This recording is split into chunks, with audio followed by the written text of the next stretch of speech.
Welcome back to the SportsMax Zone. Four-time Grand Slam champion Naomi Osaka is again headline news after publishing an opinion piece in the Time magazine.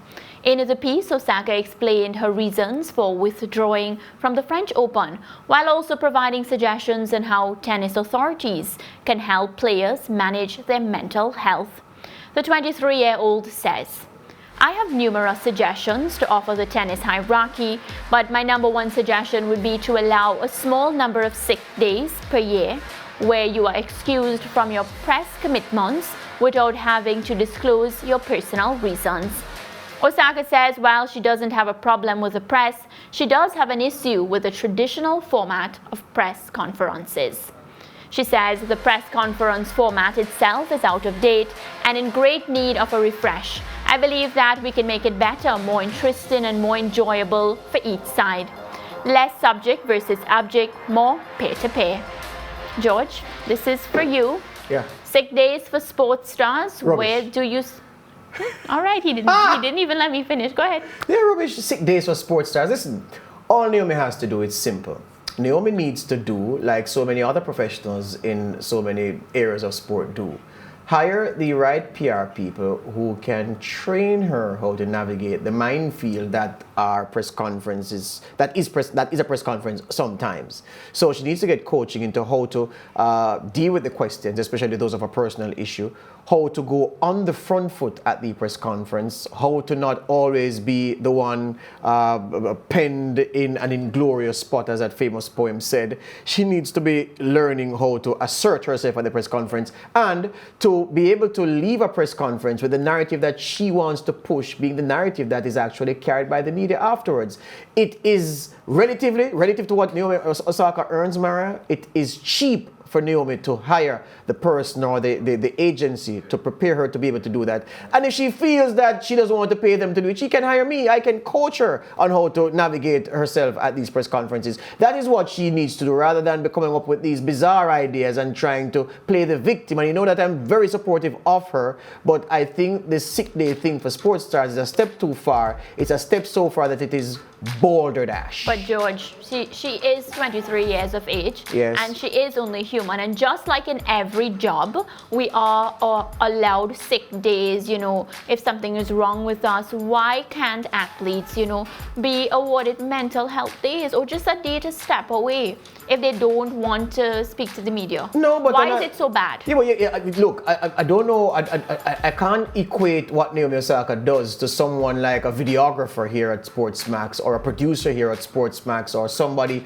who works on the floor of a financial company or someone who works at a manufacturing company and who is overwhelmed by doing the drone of 8-10 hours day after day, 12 hours day after day, and who is denied a sick day. Yeah, that's not what I'm saying. Naomi Osaka is is the highest paid woman athlete in the world, and she goes to tennis Grand Slams, she goes to tennis events on the WTA tour, and she plays, she wins, she loses, she goes home. She can get sick days or vacation days whenever time she likes and go wherever she wants to put her feet up and relax. So again, she's conflating the issue of sick days with her circumstances to elicit and attract sympathy. And I'm saying it is ridiculous because there have been many professionals, Mariah, who've sought out the professional training that I'm suggesting and who have been better for it by how they've conducted themselves at press conferences and in one-on-one interviews with reporters and TV hosts like yourself. Spend some of your considerable wealth, Naomi, get yourself the training and stop whining. But George, so do you think that these press conferences are not redundant? And I'm saying this with a follow-up that, Serena Williams, when Naomi Osaka came out, she said she wished she could hug her because, even Serena is known for having these meltdowns at various tennis tournaments. And when she gets back, so she goes home, it's done, she comes back to the next tournament, she is posed questions about that particular meltdown. And we have to remember that mental health, all these different things, people deal with things differently. So from that point of view now, do you change your mind? No, but why is it that so many other players don't melt down? If you are afraid of being asked about a meltdown, then don't melt down. Yeah, do like the other people do. You mentioned the fact of Naomi Osaka's age of 23. Mariah, There have been tennis Grand Slam champions among the women who've won Wimbledon and other Grand Slams at 17 years old. So it's not as if, oh, she's young. She's not young anymore. Right. In tennis terms, Naomi Osaka is not young. 23, you're a veteran in the tennis circles, because you'd have to get to that level, you'd have had to be going at it from pretty early. So the point about her saying that, look, you know, we have mental breakdowns, and when we come back to press conferences after a mental breakdown, we're asked about the mental breakdown. Of course you're going to be asked about mental breakdown. So don't have them. Get the training. You asked if it is that I think there's a problem with the press conferences. Yes, Mariah. So I'll agree with her. For sure. I'll agree with her on this, because some of those press conferences, they make you want to sit with a teaspoon and see if you can bail out the Caribbean Sea. That's how boring and banal the questioning is. So yes, I think they can restrict the questions, but then again, you know where I sit. I'm defending press freedom in my other capacity.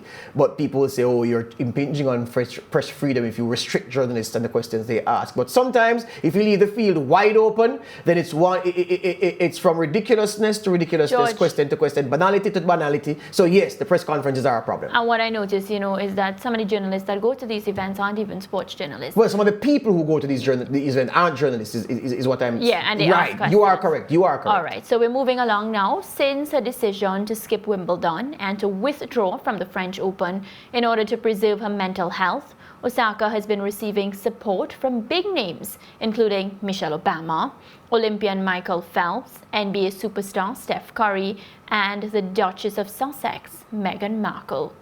Osaka also wrote this: that people can relate and understand it's okay not to be okay, and it's okay to talk about it. It has become apparent to me that literally everyone either suffers from issues related to their mental health or knows someone who does. And I was actually reading some research about this. They said actually 1 in every 3 athletes has massive breakdowns. And George, hello, come back.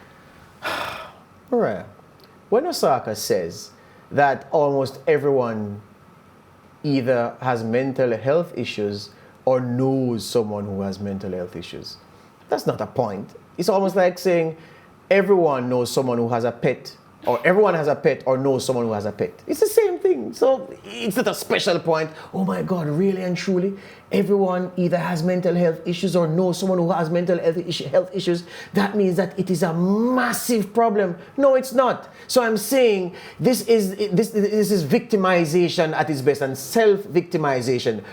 Naomi Osaka is victimizing herself now. It's gone beyond the pale. And as I said, I've been very supportive of her, more supportive than some people who've sat on this show in the past. I've been very supportive of Osaka, but I think it's gone ridiculous now. And I'm saying Osaka needs to just get a grip. Those big names that you mentioned, Mariah, who are supporting her. Yeah. When was the last time the former First Lady of the United States, Michelle Obama, went to Burger King in the United States, any Burger King branch, and gave a pep talk to those men and women, blacks especially and Latinos, who are working 14-hour days and 12-hour days for $5 and $8 an hour and can barely pay their way? If they don't get tips, they will starve or get evicted from their homes. Those people have mental health issues brought on by their situations and their own penury. Not a multi-millionaire young woman who just believes as if the world owes her a favor by not asking her why she lost when she plays badly and lose. Come on, Naomi, pull your finger out.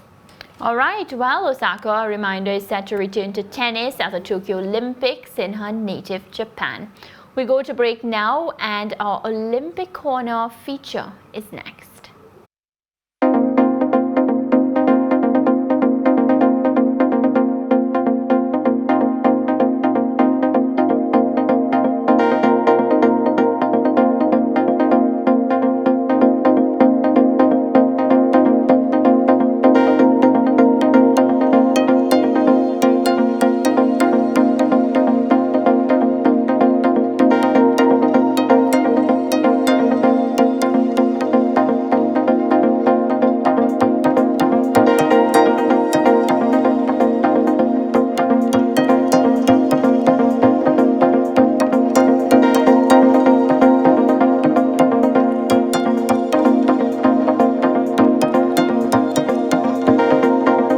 Troubled Olympics, delayed by a year due to the pandemic and plagued by a series of setbacks, including massive budget overruns.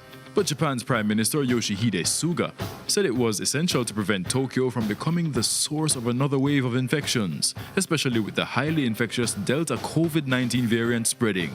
Tokyo's fourth state of emergency begins on Monday, 11 days before the Games begin, and will end on August 22.